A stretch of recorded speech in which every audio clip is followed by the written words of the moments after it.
I've never met you, Ravis. How are you doing? Pretty good.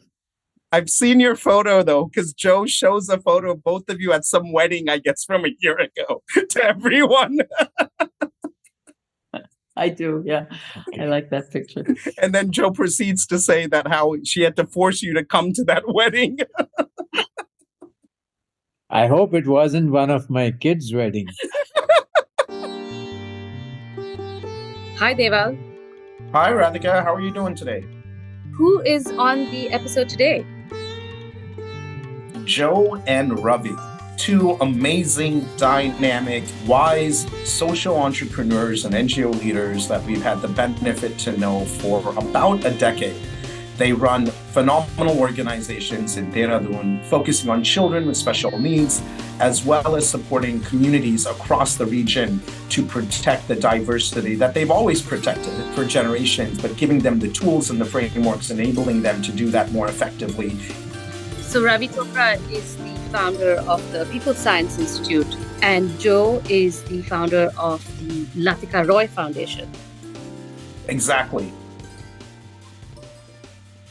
Ravi and Joe, thank you so much for participating in today's podcast. I'm so excited to speak to you both. Joe, I've had the privilege of knowing you for many years, but Ravi, I've read about the work you've done, and I think just both of you are just amazing role models for me and for Dasra. I think it's exciting to also have a husband and wife on the podcast. I mean, Neer and I are a husband and wife team, so I think it's always nice to hear about those journeys too. Well, with that, really, I'm going to turn it over to both of you to speak a little bit about your backgrounds, what you do, and what inspired you to get into this space to begin with.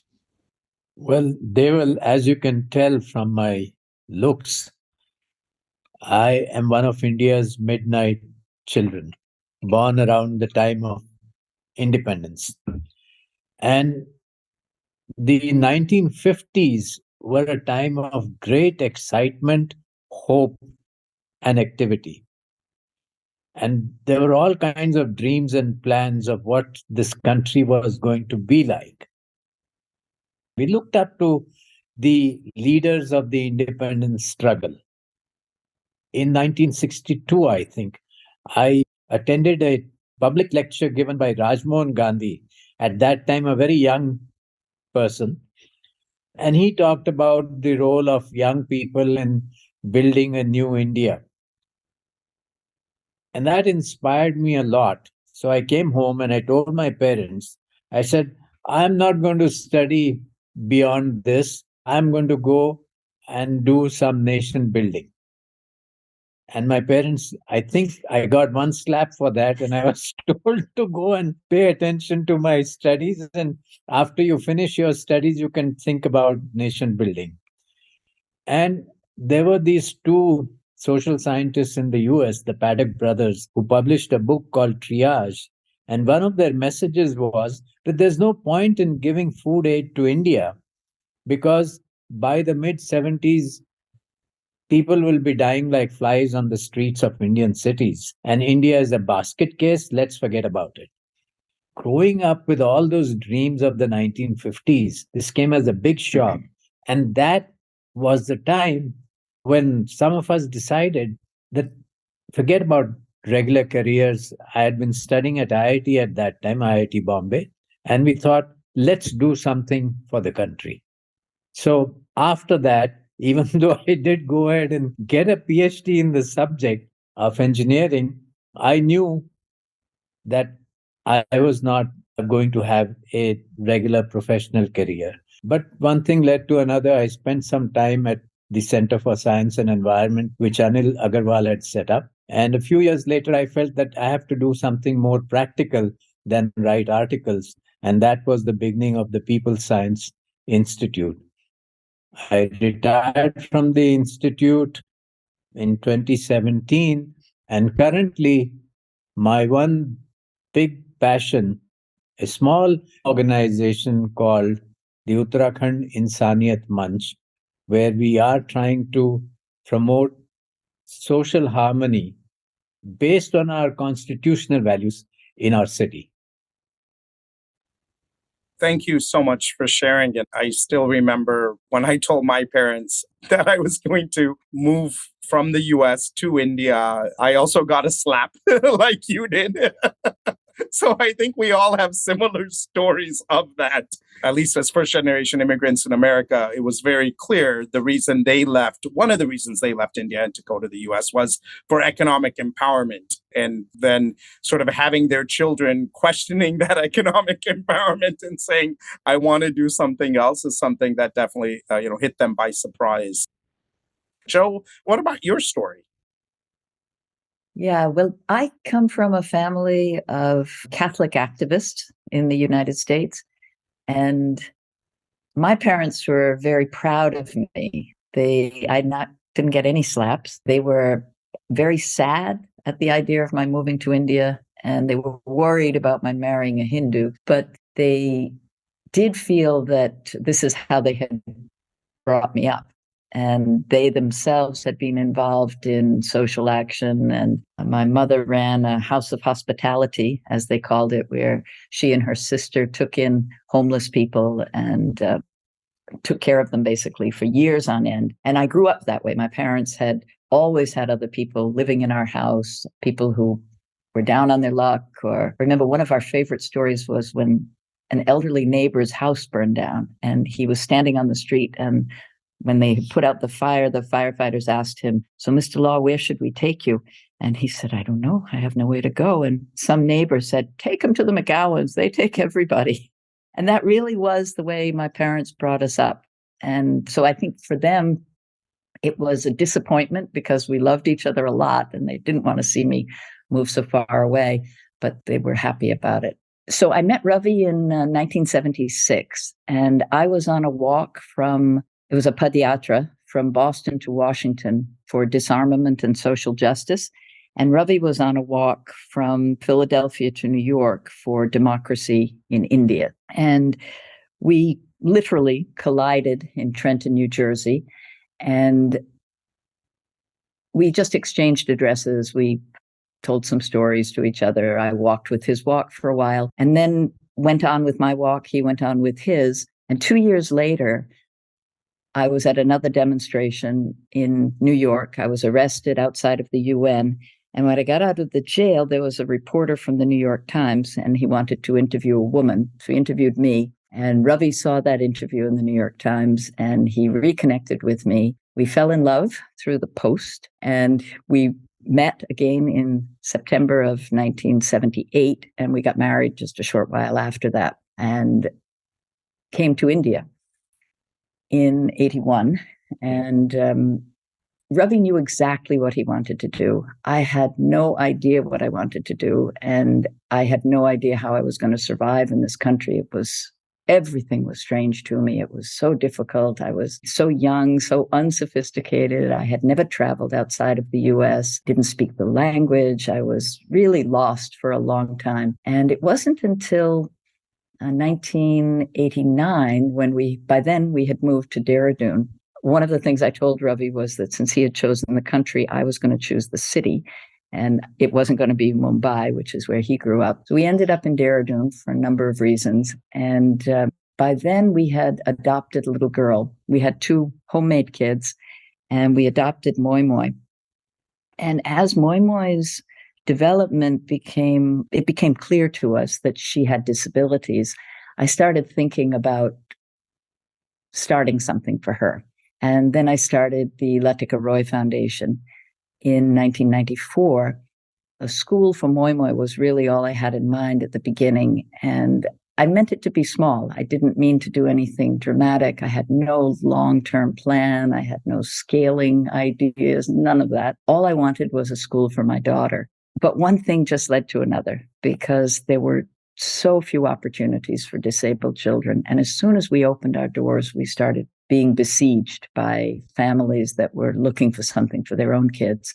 And we soon had a waiting list. We just had to keep expanding. So now the Latika Roy Foundation is almost 30 years old. We are a team of about 120. We have hundreds of children that we see every day. We do outreach into small villages and towns. We provide direct services to hundreds of kids every day. And we also do a lot of work in the community, advocacy, awareness raising, training, networking. It's really everything. And we work with kids from birth to adulthood and try and provide everything we can think of that disabled people might need. That's amazing. And I think just even thinking about your own life story, and again, we've spoken about this, Joe, in the past. When I was growing up, at least, my mom babysat for a lot of parents, single parents who had children with special needs. And some of the children stayed at our house while their parents worked. Others who were hooked up, different machines, they were unable to even come to our house. That was the exposure that I saw, at least growing up. And the work that you do at Latika Roy Foundation really hits home in terms of what I saw in my own experiences. And I guess when we even did a report on disability where we featured the work that you all do, Umeed, and so many others across the country, we realized that lived experiences is at times one of the main factors of why, for example, people fund disability. They have somebody in their family or a relative, or they've seen somebody with a disability, and that's why they sort of look out, sort of focusing on this area. Whereas, Ravi, when you think about starting PSI, again, from Mumbai, from IIT, what were, I guess, the experiences that had you sort of set up this organization, that too in an area and perhaps even a community that you had not necessarily seen growing up, but you realized there was a need to sort of support them? When I decided that it was time to come home, we were staying with a friend of mine in New Jersey, and he was my roommate at IIT. One night he says to me, "If you are going to go back home, then what am I going to do over here?" I said, "You also come." And he said, "What will I do over there?" I said, "Dekh, tu to bada saab hai. And you are used to handling big budgets. So we are going to have to set up something big that you will be happy handling." And that was the germ of the idea of People Science Institute, setting up a center of excellence where science and engineering can be put at the service of people who cannot walk into the doors of government institutions. And before we started People Science Institute, we did give it a lot of thought. I returned to India. I talked about People Science Institute to a number of friends. And the question would come up, "तो ये काफी बड़ी चीज होगी?" I said, "हाँ, चीज तो बड़ी होगी." And they would say, "How big?" Now, I'm talking of the early 80s. And I said, "Well, it will require some resources of the order of few crores." And they would immediately be turned off, thinking that here's this megalomaniac just returned from the US. But I must mention that once the Bhopal gas tragedy happened, many of the people that I had conversed with earlier about setting up People Science Institute came back and said, yes, there is a very big need for a People Science Institute. Dunu and I spent about a year drafting a perspective plan for People Science Institute, and bit by bit we began to implement it. Formally, we got established in 1988, and there were a few program areas. I was more confident of being able to do something in the area of water resources. Dunu was more confident of working on labor issues. So he took up issues of labor and I took up issues of the environment. But later, when Dunu realized that he couldn't move to Dehradun, then we decided that PSI would focus on the issue of water, natural resource management for livelihoods, and later, as we had to cope with disasters in Uttarakhand, we added the area of disaster mitigation and response, and it kept on developing in that manner.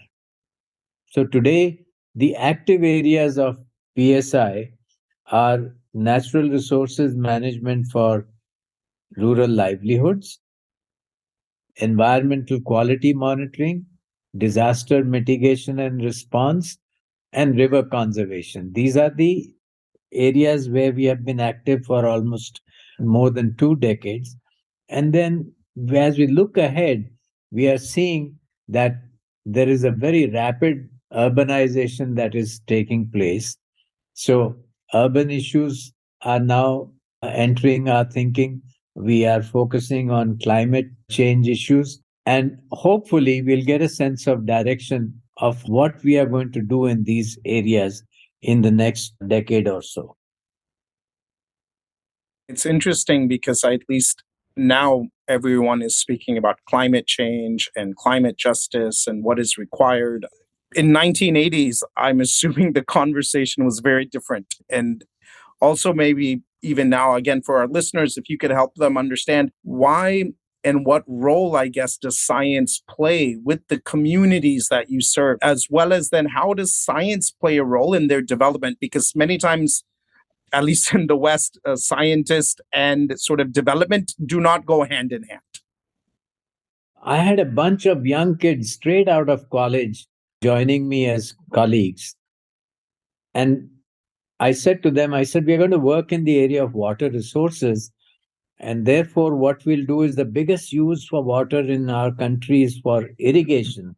So let us study the history of irrigation development in India. But after a couple of years, my colleagues said to me, we've been going around writing these reports and producing literature. We don't even know if anybody is reading them. We'd like to do something more practical. Just about that time, there was an earthquake in Uttarakhand. As you know, Uttarakhand is part of India's Himalayan region, and we have a couple of big faults, major faults here. The entire state is earthquake prone. So when the earthquake took place, we went to the earthquake, the area in the around the epicenter, and just to observe, see what was going on. By the time we returned to Dehradun, there were a few villagers waiting for us who said, we'd like you to help us build earthquake safe houses. And we said, oh, we don't build houses. We know a little bit about water resources. They said, you are engineers, right? We said, yes, we are engineers. Then you have to help us build houses. So fortunately, one of our directors was a geotechnical engineer. He's a civil engineer trained in construction work. He said, I'll guide you in building earthquake safe houses. And that's when we took another tour of the affected area, and we saw that there were some old structures in Uttarakhand which were 4 or 5 stories high, were over 100 years old, and had survived the earthquake. So we began to study why have these buildings survived. And once we tried to list the features, we found out that the science of seismology and seismic safe structures is reflected in all these features. So here was an example of a traditional earthquake safe construction practice, which was being validated by modern science also. Normally, it's the other way around. You go with your modern science and you then try to validate the traditional science. For us, it worked the reverse way. So we got into earthquake safe housing in 1991. There was the Latur earthquake in 93. There was another earthquake in Uttarakhand in 1999, the Kutch earthquake in 2001, the tsunami in 2004, I think. There was the Jammu Kashmir earthquake 2005. In all of them, we would go, we would find local organizations, we would study the area, we would prepare approaches on how to build earthquake safe housing for that area. And we would publish information and literature in very simple terms. Typically, it would be a page of pictures with a few lines of text so that People who are not well educated can easily understand the pictures. I love the fact that it's science on both ways. And many times, again, we forget that indigenous communities actually have earthquake proof housing as well as protect biodiversity in ways that may not be documented for the IITs of the world or the technical institutes of the world. And I think, at least for our listeners, it's important to remind them that where indigenous people comprise 5% of the world's population, they actually protect 80% of global biodiversity. And I think people just think that science comes from labs, not realizing that science can also come from the field. Joe, I'm going to go back to you. And, with 26.4 million individuals in India who may have some level of disability, could you give us a sense of what else the Latika Roy Foundation does beyond the school? Because I think that'll just be helpful for listeners to understand, especially again in the region that you're in, where perhaps not everyone can come to your school, but there's still other ways of you providing support to both children as well as families in need. Yeah, one of the things that we do, and we have to do this over and over again, is correct that number that you just led with of 26 million.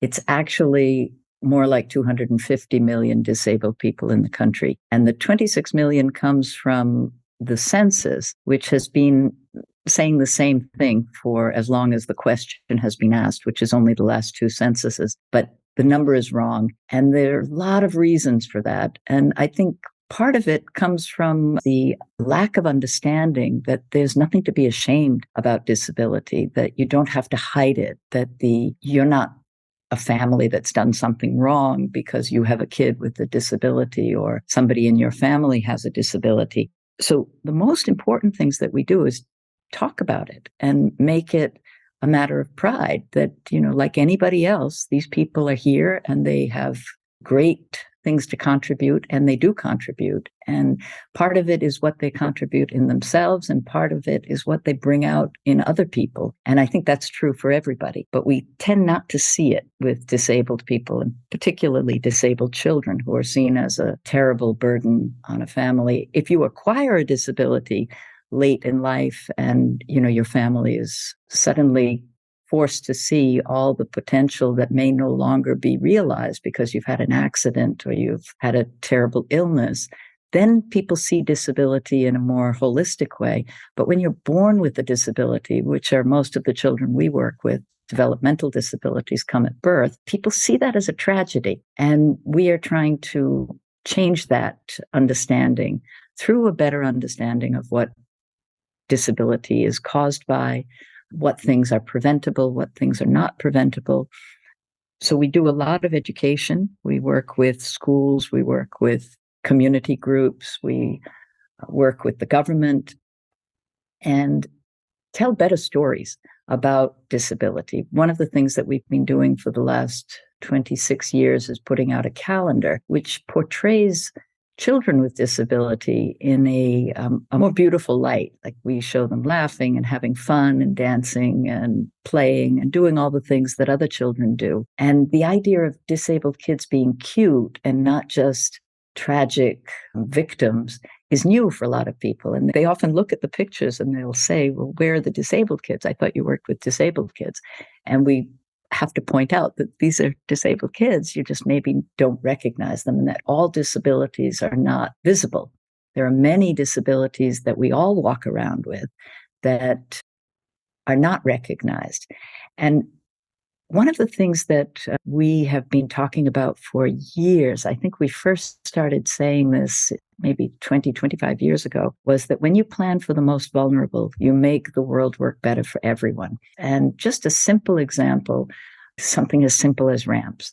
We think that those are being put into buildings so that wheelchairs can go in, but they work well for people who have wheeled suitcases. They work well for parents pushing kids in prams. They work well for vendors coming in with heavy equipment, and they come in with wheeled trolleys. So you plan for that most vulnerable person who can't walk into the building, and suddenly you make it work better for everyone. And the education system works like that. The medical system works like that. Transport, buildings, everywhere you go. When you think about the disabled people who are 15% of the population and plan for them without retrofitting and working backwards, you're going to make things work better in general. We also do a lot of work in recreation, and that's something that often gets missed out in disability. It tends to be vocational training or therapy or, how you can catch kids up in the mainstream curriculum. And again, we forget that disabled kids are kids first. They're not disabled, they are kids. And so they need to play. That's how children learn. We have a club that is for disabled kids as well as typical kids. About 40% are disabled, 60% are typical, and they play and they learn and they grow together.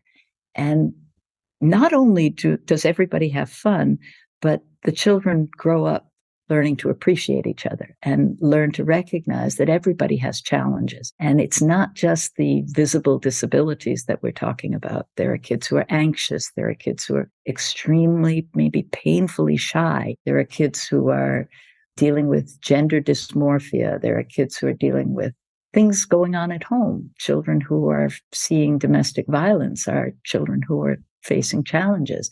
And all these things have to be talked about. They have to be dealt with if we're going to make a better world that works for the most vulnerable. So I think those kinds of things are part of a complete package that we're trying to provide for the children that we work with and their families, because every child comes from a family, and we never work with children alone. We work with them and their parents and their aunts and uncles, their grandparents, their siblings, because it's everybody who's going to make this system work better for them. We do a lot of vocational training. We help people get jobs. We help make sure that disabled people can vote. But in the process, we're always helping other people in the same way. Like when we did the Aadhaar card, providing it for our disabled kids because they really have a hard time cooperating with the machines and making their hands work. We found so many elderly people coming and saying, I can't do it either. I went 3 times. They still haven't gotten my card made. And we were able to help them get their Aadhaar cards. We do this for people who need jobs. It's not just the disabled kids that need them. It's their parents often need jobs, and we help them find them. Because if the parents don't have jobs, how are the kids going to be fed? How are they going to go to school? So it's really a more holistic approach that we have arrived at the Latika Roy Foundation, because we believe in true inclusion.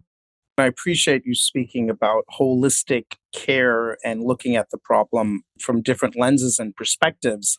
Some of our listeners may be wondering, from day one, when you started the foundation, you started the school, did you have all of this in your mind that you were going to do all of these things? Or how did you sort of make these strategic decisions on what to do, what not to do? And I guess, how have you sort of been able to manage all of this under the same umbrella?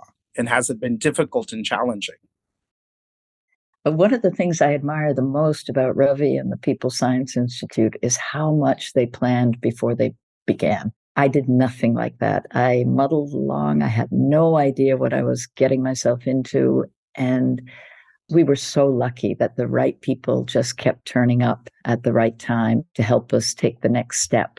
It was a very organic process for us. And I had Ravi also helping me think about systems and putting processes in place and thinking about where the money was going to come from. I was very much, God will provide sort. And it did work, because here we are. But I think what I really like about Ravi's approach, and what I see from a lot of the kids that I met through the DUSRA training, is much more of a clarity of purpose right from the beginning, and things in perspective, and a realistic understanding of how things work. I think there's good to be said on both sides, though. And I learned as I went, and good people kept helping the foundation to grow and to develop. I appreciate you saying this, that there's no right way to start an organization.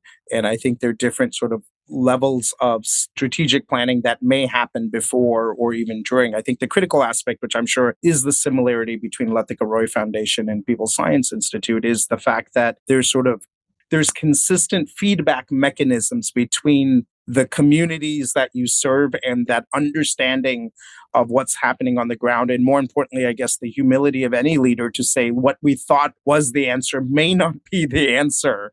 I feel are maybe the critical pieces, regardless if you start with the strategic plan or not, that need to be in place to ensure that you continue to create that level of impact.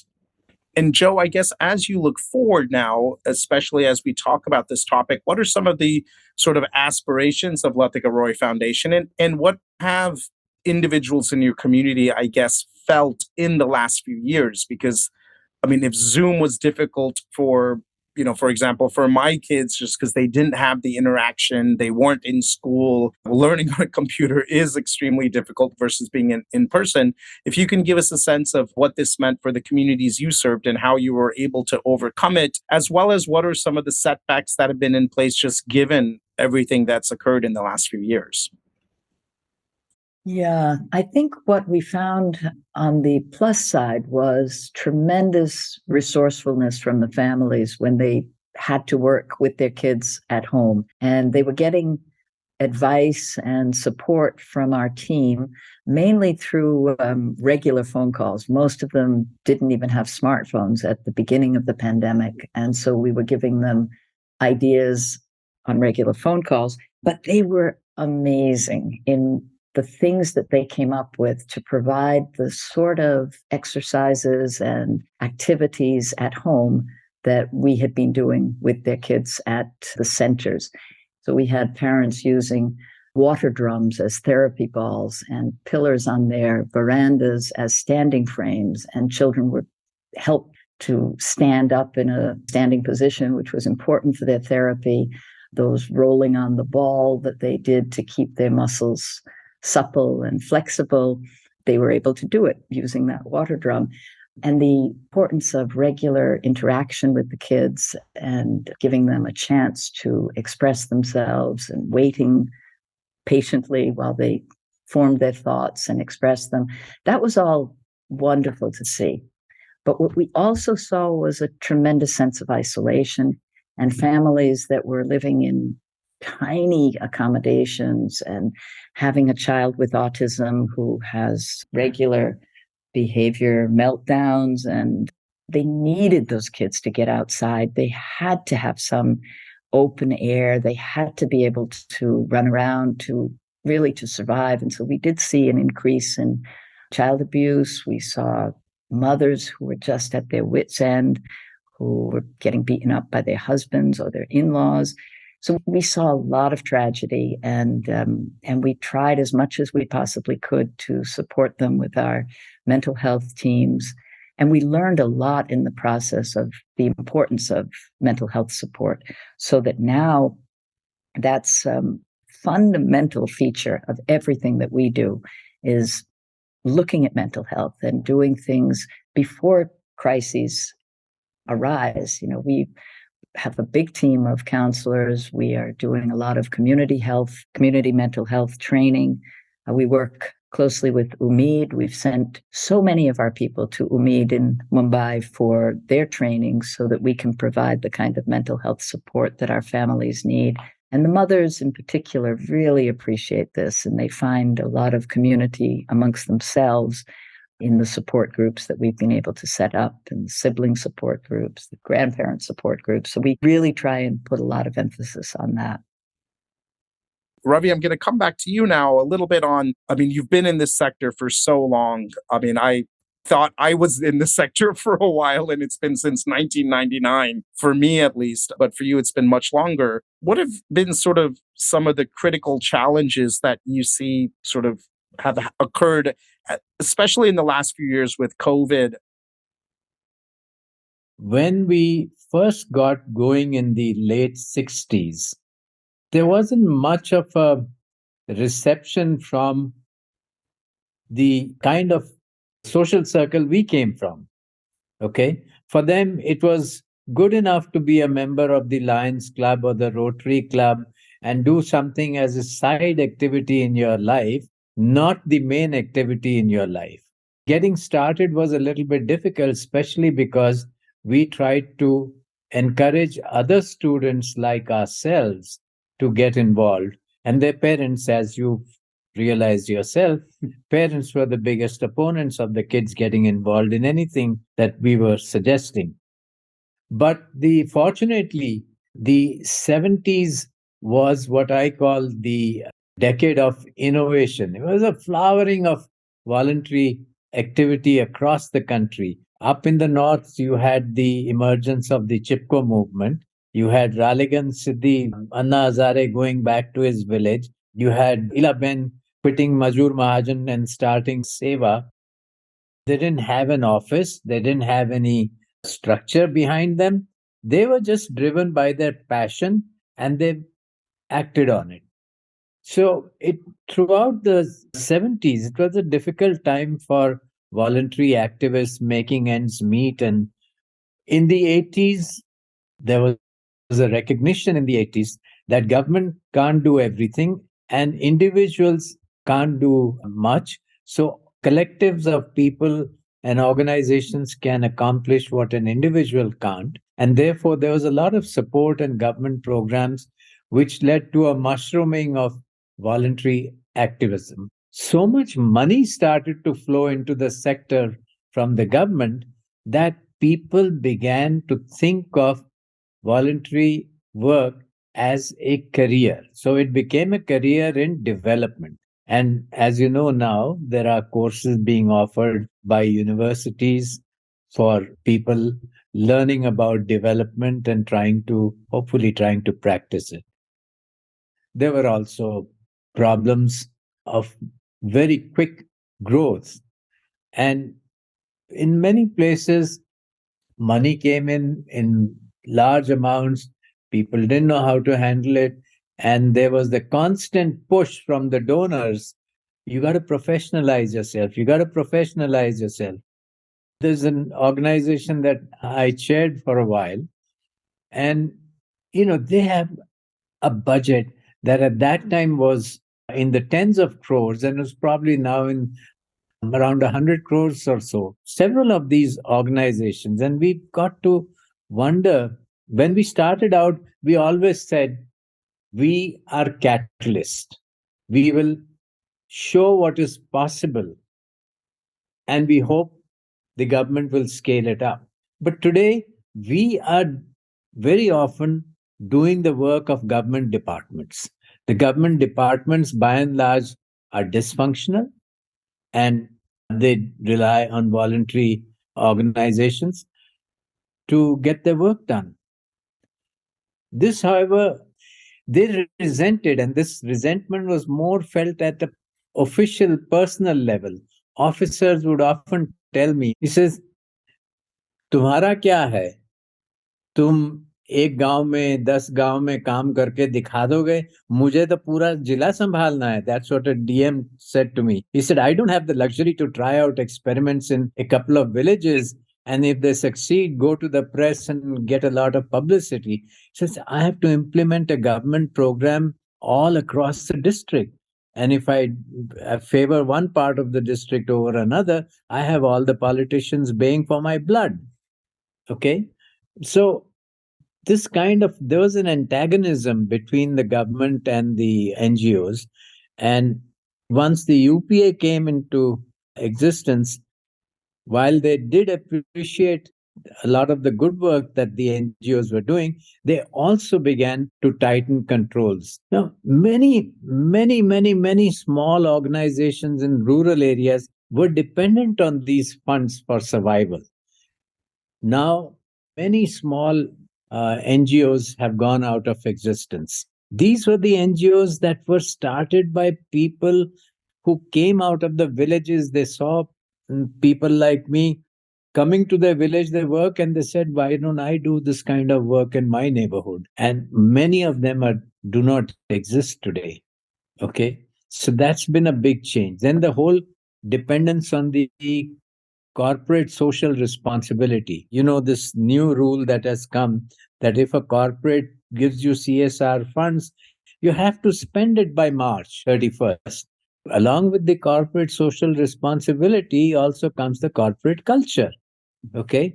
And the heavy emphasis on management, on compliances, on books of accounts. So we are running bureaucracies in our organizations. And that to me is a loss. Exactly to what you've said. Last week, in fact, on Friday, I was facilitating a panel with corporates, and it was supposed to be just a conversation on CSR that I was supposed to moderate, and I kind of changed it to be a debate on should CSR, the way it's currently structured, exist or be banned. We all remember about 10, 15 years ago having an education cess that we all pay through our personal taxes. And if, for example, CSR is just going to be another cess over time, then let's call it a cess, let's create it, and then let's not really have CSR in the shape that it has sort of taken, given all of those restrictions, like you rightfully said, do not actually facilitate or foster impact. It is quite the opposite. I mean, on one hand, we have the government, rightfully so, talking about aspirational districts in areas that need support. On the other, there's a recommendation in CSR that says you should give in and around your factory areas. And there's nothing wrong with that. But typically where economic opportunity exists is where socioeconomic indicators are also pretty good. And so I do think just having conversations around what are the sort of issues with the law is something that needs to happen.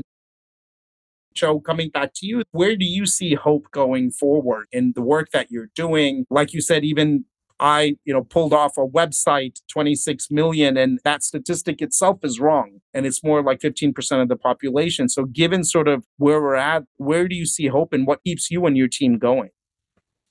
We deal in small steps, and we see children who learn to talk or who are able to say something with their eyes or in sign language that their parents are so excited about. It changes everything. A child who has been unable to communicate and because of that frustration has had major behavior problems that cause so much grief for the whole family, learns to communicate, it changes the whole dynamic in the family. And we see those incremental, tiny little steps. And I think that's what really makes the difference to us. We work so hard to make those things happen.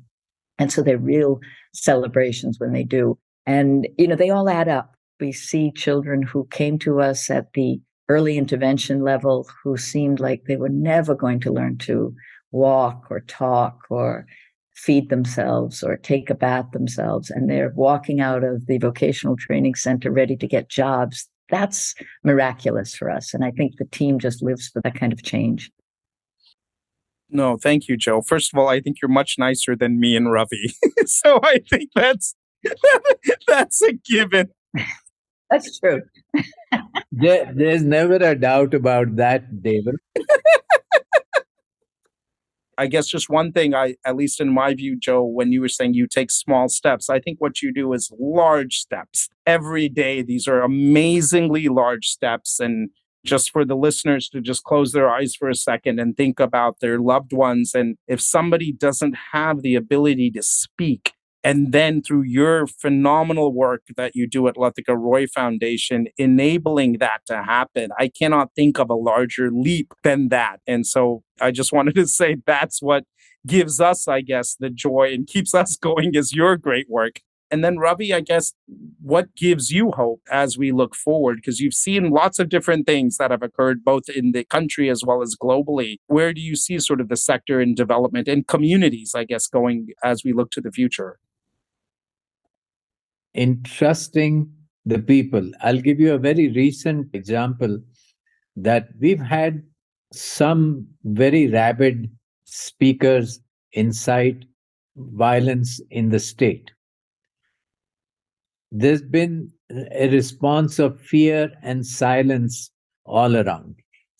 And at one stage, we decided back in May, we decided to organize a discussion where people could come and talk about how do we counter this culture of violence, growing culture of violence. We thought it'll be nice if we can get 70 or 80 people in, and we'll go and look for a hall of about 100 capacity so that the hall looks full. Well, more than 150 people showed up, and they listened very patiently, and there was good discussion, and it resulted in the formation of something called the Shanti Dal, a volunteer corps, which was ready to step into a situation of conflict, social conflict, and help pacify the conflict. So they do want to change things. And therefore, it's important that then the Rajmohan has said this, that the way forward lies in working with small community groups. And therefore, it's important to invest that trust and faith in the ordinary people. No, I thank you, Ravi, and I completely agree. I feel for the most part, all of us want safety and security for ourselves and our families and a greater life than what we've had for our children. And I think there is, especially, I think post-COVID, I'm seeing, I guess, just this greater sense of solidarity by meeting people face to face, by having some of these conversations and not being so black and white about it, but realizing that that middle ground is where we all want to reside and have resided actually for many years. I just wanted to thank, first of all, both of you all for all of the fantastic work you have done, continue to do, and you have been definitely a mentor for my journey as it relates to Dasra and my experiences in the social sector, and for so many others, I'm sure, that have met you along the way or that are listening to this podcast. And I appreciate you taking out the time to speak to me and so many others through this platform. Well, thank you for the opportunity, Deval. It was really fun. Well, I hope it wasn't too painful. No, not at all. Not at all. Just a lot of the use of the word impact, which I do not approve of. It means collision. It means bam. It means crash, thud. That's not what we do with children for sure. Maybe you guys do that. I don't know, but we don't. No, I agree. And I apologize for using that term as well. And you can't judge impact in 3 years. You need to look at it at 10 years. You need to look at what we're doing with communities. And it's not as straightforward as the law makes it seem. But when you use that word, Deval, you expect immediate results. If you use influence, you recognize this is a slower process. This doesn't happen in 3 years or 1 year or whatever your funding period is. It happens over time and generations, really. So a word like influence is a better one. And you could change, your acronym can stay, DSI, still be workable.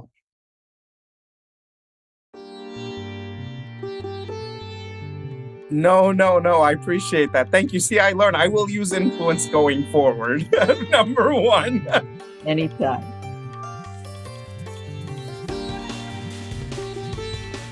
Find us at dasra.org/NCE for more details.